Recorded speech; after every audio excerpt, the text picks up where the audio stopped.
Yo, what is guys, Fake TV. Today we are heading into the Portuguese Grand Prix, but travesty struck us in Milan as the game just forgot to save. So our 9th place is gone. I decided to just simulate the race and it put us P16.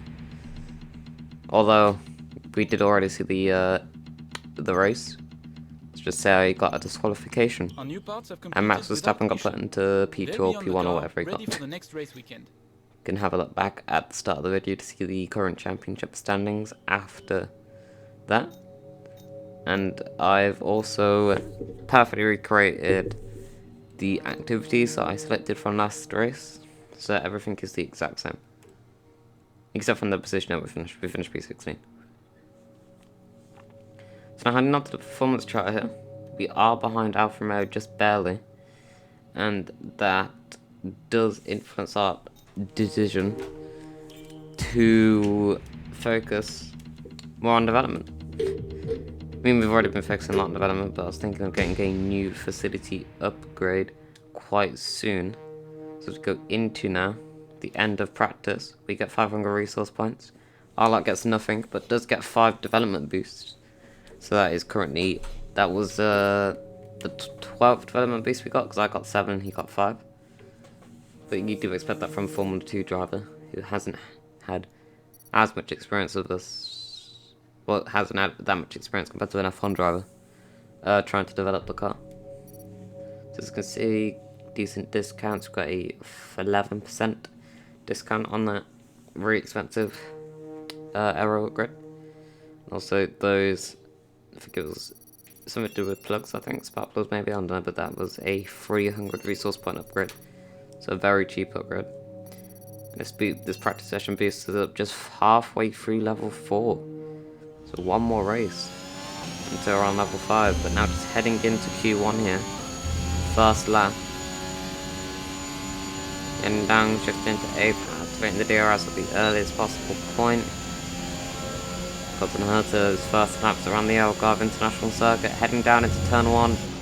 Braking late, hitting the apex, losing the rear end a bit. That's definitely lost a bit of time. Heading out into the second braking zone on the track. The rear's locked up there a tiny bit. As he slides into the corner, slides out of that corner. Not the cleanest lap for her to here. As he heads down into the hairpin beginning of the second sector here. Getting a okay run outside the corner. This is where a lot of time could be made or gone. Looks like it's gone. Heading down, very square mini exit there. Heading down into the flat left-hander into the long right-hander. Hasn't gotten the brakes just early enough for this new Andretti Formula 1 car. And heads down. Going into 5th gear now, getting an okay run through there. Making up all the time going into the last braking sector. Braking section on the track. He's got that down pretty well, so heading up to the line. What time is it going to be? Is it going to be ahead of his teammate Clamailot? The answer is a 1:17.9 behind his teammate and behind Kimi Räikkönen by 7/10 of a second. It's heading now into our second Q1 time. Max Verstappen, so it's a 15.1. Not going to get anywhere near that, but we've got to get somewhere here. Preferably ahead of our teammate in equal machinery. DRS activates. 310 kilometers an hour. Could near that 315 going into turn 1. Yes, we can. Harden the brakes here. We want to make up a lot of time on the exit, which we have done. Almost a 10th through there. Heading down on the braking zones. Not sliding around as much as we did before. That gains us about 300. Not sliding on the exit here. Gains us about a 10th there. So we're almost 2 tenths up here. Heading down into the head at the beginning of sector 2. Brake a bit earlier. Got the car turned in nice, so can we get a better exit? The answer is no. We've lost a couple of thousandths on the exits there. But only 1.4 tenths up. Heading out into this corner. Carry more speed in. Can we carry more speed out? The answer is just barely 1.7 tenths up now. Heading into this long right-hander, which we overshot last time. Got the car slowed down this time, gained us about a 10th there, 3 tenths up now. Heading into the second to final braking zone. 4 tenths up there. Our final braking zone on the track. Can we get 4.5 tenths? The answer is no. We've lost a bit of time on the X. It's got to be 4.2 tenths up here. Going towards the line. Is that going to put us ahead of our teammate? Is that going to put us ahead of Latifi even? As we'll see when we cross the line to set a 17.5, and it does put us ahead of our teammate, just barely behind the Williams of George Russell. Again, not a great track for me, but this is the last run of Q1. Very limited time remaining in the session, but my permanent timer wasn't on for some reason. I don't know why it wasn't on, but we've got Ocon behind us. Also on an outlap. This could cause us trouble into turn 1 here. But luckily we've got DRS. We've got the hard lap DRS. He shouldn't be able to go for a move, but he's still looking for it. In qualifying, we're looking for the move, and we're going to try and block the inside, but he tries to summon down the inside. That puts us off massively. And we've lost a 10th in T1 already. That is practically our lap over, but we try and see whether we can improve. Still, this is probably the end of our qualifying session, because there's no way we can gain the time plus 1/10 that we need. We are still gaining time on our lap though, but is it going to be enough? Heading out into the exit, we've lost a lot of time there. Just about 10 hundred, and we just back off. We know that we couldn't do anything more, didn't want to waste the tyres, and there's only 30 seconds left in the session, so we can't go for another lap. There's no point in continuing. And that's our qualifying over. As you can see, got 200 XP from that, but where are we? We're not P14, we're not P15, and we're not even at P16. As you can see, scrolling down, where are we? We're P19. Russell always makes it into Q2. Good But yeah. today. Let's have your take on it. Why do you think you weren't as quick as your teammate today? Don't really want to talk about that one. No one really wants to talk about how they're slower than the teammate. You won't be starting at the front of the pack. Are you worried? Again, no real good answers here, so we're just gonna have to go no comment. You don't want to talk about how slow you are. It's not what you want to do. I was thinking about it, going for no comment. Thank you for your time. Surprised at that. Yeah, Colton Herta, Kamala, getting a tiny bit of it. Acclaim, is it? Yeah, acclaim. And yeah, we just gotta head into the R&D part. We've got to do that at the end of practice. We've got enough points, but we simultaneous development. Obviously, we couldn't do the upgrade. We couldn't do an upgrade on the chassis either because simultaneous development. So it has to be an engine upgrade here. And we don't really have that many options. Pretty sure we have to do this upgrade, and it is the spark clips. It is a minor upgrade, but we don't really want to bring a powertrain upgrade into Monaco, so we just leave it. Yeah, as we go into the race now. The Formula One circus has made its way to the southern coast of Portugal this week, and it's preparing for what I expect to be a terrific race here in Portimao.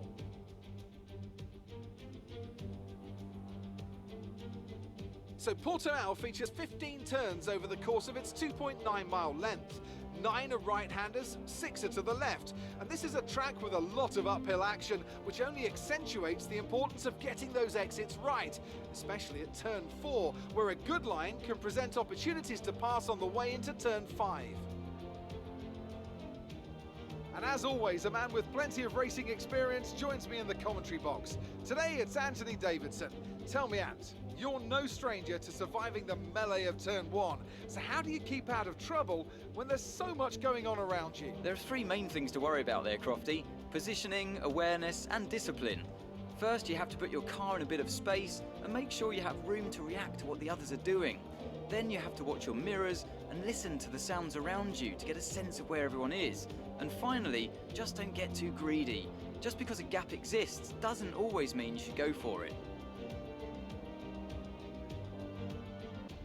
Let's run you through the driver grid order for today's exciting race. Young superstar Max Verstappen starts from pole position. Sergio Perez lines up alongside. Looking down the rest of the grid, we have Hamilton, Bottas, Carlos Sainz and Leclerc, Norris, Ricciardo, Gasly and Fernando Alonso, Vettel, Stroll, Esteban Ocon and Raikkonen, Giovinazzi, Russell, Callum Island.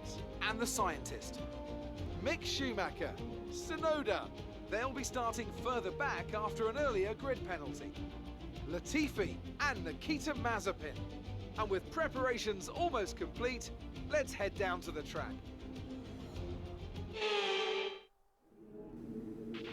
Okay, here we go. I know what you can do. Don't let me down. So as you can see here now on the grid for the Portuguese Grand Prix, as we have a look at our strategy, it's going to be a soft to hard or medium to hard. And I'm thinking, what's the tire wear going to be like? Do we want to just start on the medium tires and just make sure that our tires don't drop off a cliff? And I think that's what I'm going to go with. Because you don't really want to be on warm softs, because softs not only do the wear the quickest, but when they are warm, they drop off that cliff, that tire cliff, a lot faster than the other tires. So we just got to head into the race now. Fire lights for the Portuguese Grand Prix. And it's lights out and away we go. We get a good start compared to Isla and Russell. I'm thinking we've got to go down the inside here. Russell on the hard tyres at the start. Tsunoda behind us. This is a grid penalty, I believe. And ooh, very close with the track limits for Tsunoda there. So we do get the position. Sorry for that flash. That did happen in the recording on the opening laps. I don't know why. It just stopped happening later on into the race. As we can see on the back of Giovinazzi now, both of us getting a bit of a slide on. We carried the most momentum through there though. Tsunoda on the soft tyres because he didn't make it into Q3, I believe. He just had to take the penalty, so we couldn't actually change his tyres. Heading on under the back of Ocon here. The person who prevented us from advancing in qualifying just earlier, a couple of minutes ago. Oh, so I thought that we had wing damage because the car was just, as you can see, was just understeering like a boat through some of these corners. But as you can see here, we're gaining a lot of time on the faster cars. Kimi Raikkonen also making moves through this race. Right behind Lando Norris, although does Lando Norris have wing damage, I wonder, because he's so far back from McLaren, especially for a driver of his caliber. Yes, he does come into the pits.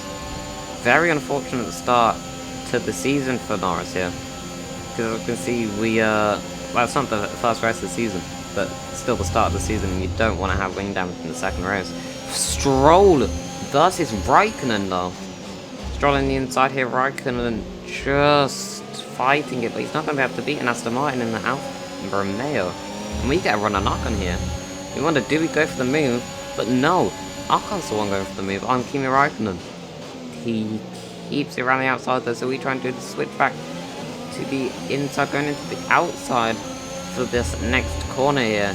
Is it going to be worth it? Can we get the move done? Oh, we squeeze him, but he squeezes us back. See, on the exit here, you don't want to be on the inside because that happens.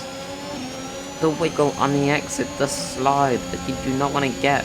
This is losing us precious time to Raikkonen. Do we just give the position to Ocon, or do we keep fighting it like we are right now and get the position on the exit? Can we just squeeze that Ocon? The answer is yes. And we've got the move done. Tsunoda behind Ocon, currently running in P13. Be an excellent place to finish, but we want to get higher. We want to get the point if possible. So heading now onto the third lap, heading onto the fourth. DRS is now enabled, obviously, and will Ocon be trying to use that to get an overtake on us? He moves slightly to the inside and he's going to have the speed. Do we fend it around the outside? The answer is no. We let him go. The reason is he's in an Alpine. He's much faster than us. If we can just use him to keep the gap to Raikkonen stable, then it'd be much better than us just trying to fight him to hold this P13. Especially if he just happens to get us like right before he pits or something, we'd lose the most amount of time possible there, really. Heading on into lap 7 here. Just keep using Ocon as a DRS train, or train really. Looks like we're experiencing an ERS software glitch. Okay, touch wood. Seems like the fault has resolved itself. Just saying the fault has resolved itself, but look, our ERS is gaining and gaining, heading on full throttle on the exit here. There's no ERS deployment. We're losing valuable time to Ocon. We need to be in this DRS here, but I don't think we're going to be able to do it with this DRS. But we get it back, and we need to start using the overtake if we want to catch up to Ocon here. 8/10 gap, but he's in a much faster Alpine and might be better on the tyre wear than us. But it looks like we've just got in the DRS and we can keep using him as that DRS trying to pull us along in this race. It's going to be very helpful as we move on into the later laps with some later issues maybe coming. Heading on to lap 10 now, DRS activated. And I wanted to show you how the soft tyres are affecting Kimi Räikkönen here. The eye locked out of the session. Our teammate, we did invest in durability, as I'm pretty sure we saw last episode with that gearbox upgrade. But it has not paid dividends for our teammate Callum Ilott. That is questioning, do we give ourselves the better car here? Is Ilott going to be suffering with... He's just saying Callum dropped out the race, but is Ilott going to be suffering with reliability issues all season, I wonder? Because this is only the second race of the season and he's had an engine issue. I'm guessing, unless he just crashed out the Grand Prix. But also look, we're catching Räikkönen here. On lap 7 the gap was like 2.7, now it's 2.2. This is the soft tyres starting to die because we are in the slower car here on the harder tyre compound. Be careful, we think you're going to start using some tyre grip around now. Yellow flag. Alright, on the back of Ocon here then. Yellow flags for Callum Ilott. I'm wondering, can we get the move? Do we want to get the move? Because it's pulling us along beautifully to Kimi Räikkönen here. And you can see Kimi Räikkönen lost about 5 to 6 tenths in that lap. I'm pretty sure. How much will he lose this lap though? That's the question. Lap 12. Surely he's going to be pitting on this lap. My tyres are starting to feel the way. His tyres must be off the cliff. Gap now 1.7. Coming out of this corner, will we increase or decrease the gap? The answer is no, the gap increases. The power of DRS on our side here. Gap between me and Ocon also shrinking. Gap between me and Räikkönen shrinking a lot more. Can we get a good exit off of here? The answer is yes. Räikkönen was still keeping a relatively safe gap. But we can tell that Ocon's getting on him a lot, but we're just losing time to Ocon. In that faster McLaren there. No, sorry, faster Alpine there. Causing us to, yeah, just lose time to him. But we are gaining time to Räikkönen still. The gap was 2.1 at the start of this lap. Going through the last couple of braking zones, it's going to be 1.7. Surely Räikkönen's going to have to start thinking about pitting soon. Because with Ocon trying to gain on him, he doesn't want the DRS, and yes, he does pit. Ocon had like a 1.2 second gap to him, so I didn't want to give him that DRS. And this is thinking, with the dirty of Kimi Räikkönen out the way for Ocon, do we try and make a move on him and just make sure that he can't pull away from us even further? Yeah, we are gaining a lot of time here now. Gap between us only 5 tenths to the second. Do we go for a move? We've got the DRS open. We're not going to use the overtake. We're not going to go for a move just yet as we go forward a couple of laps. On to lap 14 now, going on to lap 15. Ocon hit for the hard tyres. We're thinking, hang on, Gasly's on the softs here. Did he start him? Is he trying the medium to soft? Is he trying the soft to medium? We don't know the strategy for the AI here. Leclerc's on the hards. We don't know what's going to happen, and we're thinking, can we extend this medium stint to do another stint on the soft tyres? Because we saw how Kimi Räikkönen was managing those softs. If we can do the same here, it could be very, very, very helpful for us. As we can see, just trying to keep with Gasly, although he's on those soft tyres, we're not going to get the DRS off him, surely.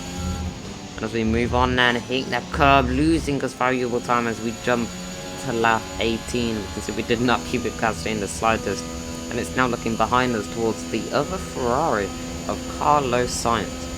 P6 to P8, all on different tyre compounds. Is he going to get us through turn 1? He's not close enough. He's going to be gaining time on us in that faster Ferrari. And we've got to start thinking about pit stops here. Do we pit this lap? Do we try and go on the soft tires? Do we go on the hard tires even? These are the questions that we need to answer. Carlos Sainz is going to go for a move down the inside. No, he is not. He keeps behind us. That might hinder his race for the next sector or so, or the next 2 sectors, I guess, because look, he's behind him. Mr. Daniel Ricciardo on the soft tires. Is Sainz truly fighting Ricciardo, or is Ricciardo on a completely different strategy? We may not know. All we know is that Sainz is looking for a move on us. Look, you see in the bottom right, we're lifting off. Because look at our fuel. We're only on 0.1 lap of fuel spare. And that has been going down. We started on 0.4. Thank you, Jeff. We started on 0.4 laps extra, and now we're on 0.1 lap extra. And we're barely halfway into this race. So we do need to actually start saving the fuel by coasting. By using slipstream and DRS of other cars like Carlos Sainz. Looked like we was trying to squeeze him. We just wanted to get in that slipstream to save fuel. So lifting off a lot there, being very slow on the throttle. Lifting off here as well. Just trying to save those tyres. As you can see in the bottom right, our tyre wear indicator is on orange. We are above 60%. I'm pretty sure that means, or maybe even 70%. So now lock up the front so you can really start to tell that our tyres are dropping off the cliff, and we've had to move the brake bars forwards as well, so that's going to not help with lockups. So that's purely to help with the rear locking up heading into that turn that we suffered with in qualifying. Actually, see the first Q1 lap we locked with the rears and gone sliding. We've got a 3-second time penalty. And we've really got to start thinking about when do we pit here. Do we pit this lap? Do we pit next lap? Those are the questions we've got to start asking ourselves at this point in the race. We want to do that soft tire strategy, so we don't want the softs to be dead at the end. We also don't want to be stuck on this much worn medium tires in case we get a puncture, or worse, we just lose performance. Heading on then into lap 20. Looks like we're going to go into the pits. So go into the pits we do. Make sure not to get a penalty, which we don't. Very cautious here, because we're hoping that Andretti can give us an amazing stop here. And I didn't realise how close it will be out of this pit lane, which you'll see now. Andretti going onto the soft tyres. Our strategy is saying soft tyres are the best here. What a stop! 1.9 seconds! Will that put us ahead of Kimi Räikkönen? The answer is yes, just barely. Andretti pulling out all the stops to put us ahead of Kimi Räikkönen there. That was a 1.9 second. If we had a regular pit stop, a 2.6, 2.5 second pit stop, we would have been behind that massive train, losing us a lot of time. As you can see, the McLaren of Lando Norris behind that train. He knows what it's like to be behind that train, and he knows how much time he's losing because of it. As you can see, we've gained a bit of fuel during that pit stop, which we're able to splurge a bit on the throttle. Still not going to be full throttle and get anywhere, not going to unlock our full pace. Although we don't really need our full pace on these softs, and letting off the fuel also helps saving them.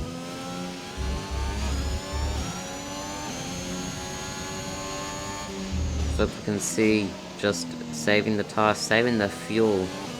We've managed to double our fuel since we started saving, which will be very, very useful heading into the next coming laps, like we're about to do now. Fast forwarding on to lap 26, I believe, unless I'm completely misremembering. That was yes, 25, sorry. Lando Norris right in our tail. He's got past the pack. We told you that was coming. And he goes for the move at the inside, and we just let him by. Our reasoning is we don't want to fight Norris here. Look at that gap. It was only 3.2 seconds though. We haven't lost that much time during it. But still, we just want to make sure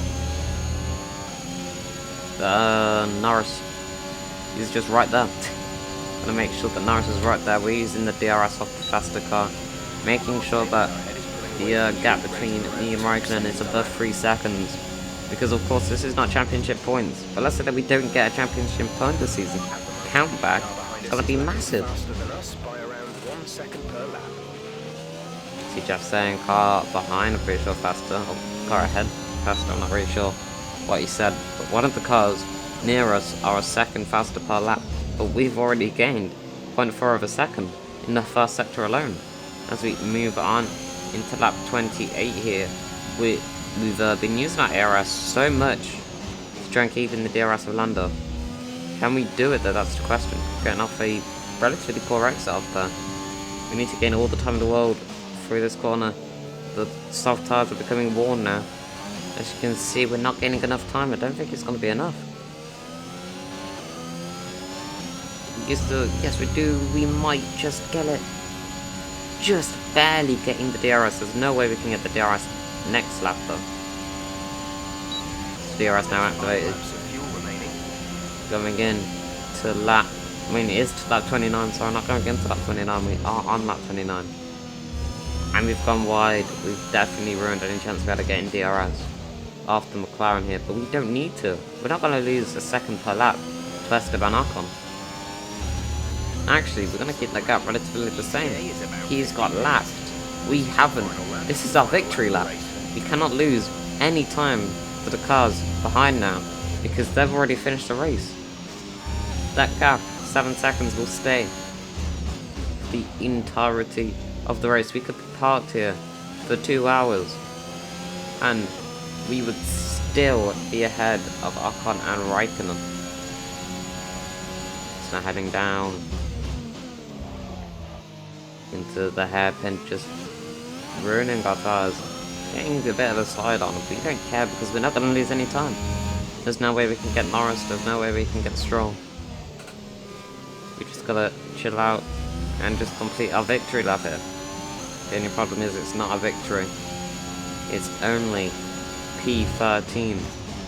When you're starting my team, when you're starting an F1 team, you've got to know that these are the small victories. We've come here, second race ever in F1. We've beaten Esteban Ocon, been a driver since partly way through 2016 and 2017, I believe. Kimi Raikkonen drives since 2001, I believe, or maybe even before that. I might be thinking of Fernando Alonso. And of course the cars behind that, Giovinazzi, I'm pretty sure behind Raikkonen, beat him 2019, joining Alfa Romeo. And you know, you just got to take these small victories. So yeah, driver of the day, of course, goes to Colton Herta. We have got it. Got the driver of the day. And maybe even team of the day, because even though we got one retirement, it was an amazing race. Tell me, Ant, how did they manage to achieve this win? I really feel the track layout combined with the track temperatures we saw today suited their car. These cars come alive when the tyres are just at the right temperature, and the driver did a great job managing that as well. They just look so comfortable out there. It's like anything, it always looks so easy when it all just clicks.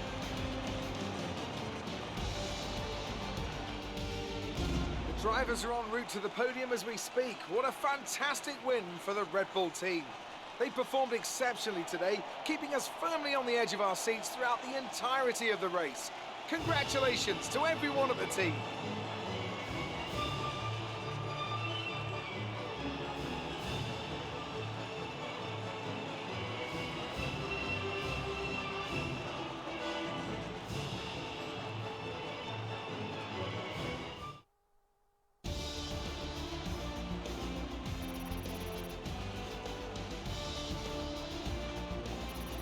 So now, as you can see, race results. We do not level up in our podium Today's pass. performance means Max Verstappen now owns the top spot in the Drivers' Championship. So, Anthony Davidson, who would you rank as your driver of the day? I have to give it to the scientists. Look at where they finished compared to where they started. It's not easy to cut through the field like that in Formula 1, so it was a great effort. Let's move on to the constructors. Red Bull take over as championship leaders. Meanwhile, Ferrari have improved their position. A strong weekend from them as they fight their way towards the top. And with that, we wrap up another weekend of motorsport. But with more races lined up, be sure to join us when we come back with more Formula 1. So as you can see that even with the 3-second time penalty, we get P13. Is this a bad omen going into Monaco? Unlucky number. Great work out there today. Let's have your thoughts. You gained a lot of positions during the race, didn't you? Oh yeah, I mean obviously around this track you need power, really. Just that big long straight with DRS power is very important. You really looked in control of your car out there. Your team must be thrilled. Yeah. I mean, of course, do it all for the team. We're on an acclaim level. Great. Well, that's everything. Just can see heading now into the team acclaim. Talk about acclaim level. Just got to level 3. That media answer could have promoted us into level 5 here. It looked like we get more XP for qualifying and for practice than we do for the race. I'm not sure if that's true, but it did look like it. Was it iLot getting minus 5k there? Because I don't know. Maybe because yeah, the engine problems, but surely an engine problem is better to is worse to have than just like a tire off. ARS glitch last weekend. We can reduce our chances of similar failures in the future by focusing on upgrades to our powertrain. Wouldn't reliability work better? But anyway, heading now into the activity timeline, reaction training, sponsor event. I would say no. Sorry, Thunder team event. But actually, this doesn't matter because look at the amount of days we've got. We can fit everything in. There's no point even questioning it. We could just fit everything in. So there's no point trying to even think about, you know, what we're gonna do because it's all done. This is what I was talking about. This is the factory upgrade we needed. We've got 3 mil in the bank now. We're gonna go for a build time upgrade. Build time, very important. We just want to get as quick upgrades as possible on the car. Boom, boom, boom, boom, boom, boom, boom, boom. Doesn't matter whether they fail. We'll just rebuild them because we just need car parts on this car ASAP. I know we were expecting Talk some about new fails. developments to come through, Our but chassis some of is them bad. have failed quality control. We'll need to tell the team what to redevelop via the R&D screen. As I told you, it doesn't matter. It's gonna be on the car ready for next race weekend anyway. So it does not matter that failed. And look at that 50% discount. We don't want to go for that, but we decide to not go for that because I'm pretty sure that would have only been on for Baku. The cheaper one, this one, comes on for Baku and Looks like it's our a driver drag has an reduction. issue. We need you to step in here. This one's an easy decision because plus 5 Thanks pace, for handling that. plus 5 pace, and we get an extra 20k. Why would you say no? Talking about money, sponsors, because we don't want any too difficult sponsors that we know that we can't get because we're so early on in the season, and all these are relatively difficult. And that one, the goal bonus isn't that great, so I'm probably not gonna go with that one. But then Sarah, I reckon we can do a top 14 finish in a race. We've done that in the past 2 races here when we were driving. So yeah, we just go with that. You can see we can have a look at our beautiful car with the Vencero design cues in there, sponsors. As we just advance on, we have got a press interview on the 18th of May. Okay, we've had the new parts come through the fabrication process. We'll have them with us for the next Grand Prix. Here we are in the HQ of our newest Formula One team. We've got an awful lot to talk about, so let's jump straight in. Upgrades to your facilities seem to have stalled. Is there no more room for improvement, or are you prioritizing other areas? We invest heavily in our staff here. They're our greatest asset, really. So yeah, obviously, I want to treat the staff right other than just focusing on Let's talk facility about your new upgrades. second driver. How are they settling in? You know, we had a decent car to start the season, but now we've got a driver that can push it to its full limits. 2 drivers to push it to its full limits. Your second driver seems to be getting much more comfortable with their car. Have you been focusing on their development? It's less us focusing in their development and more of them just putting in the hours in the simulator. They are so willing to just get on the simulator every single day, hours and hours, just practice, ready for the next Grand Prix. Would it be safe to say that in terms of team orders, your career comes first in your team?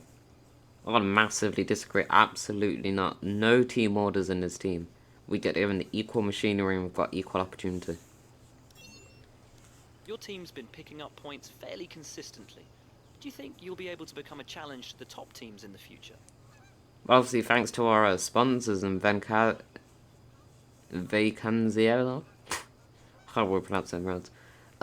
We can have the money and resources to do that now. And don't know what you want about Will, because we haven't scored any points this season. It's been wonderful to spend some time Not with you. gonna. Best of luck out on I mean, track. I didn't score any. Okay. So, with all books and having a day off, apparently, it's brain having a day off. We get some that spark plugs upgrade ready for Baku. We're gonna have a massively fast car in the straight line for Baku. It's like we've just been developing our car, not for the season opener, but just for Baku. But yeah, Monaco. It's the end of the video. It's gone by so fast for me, and probably so slow for you. See driver standings P15, I believe I saw. But yeah, adios.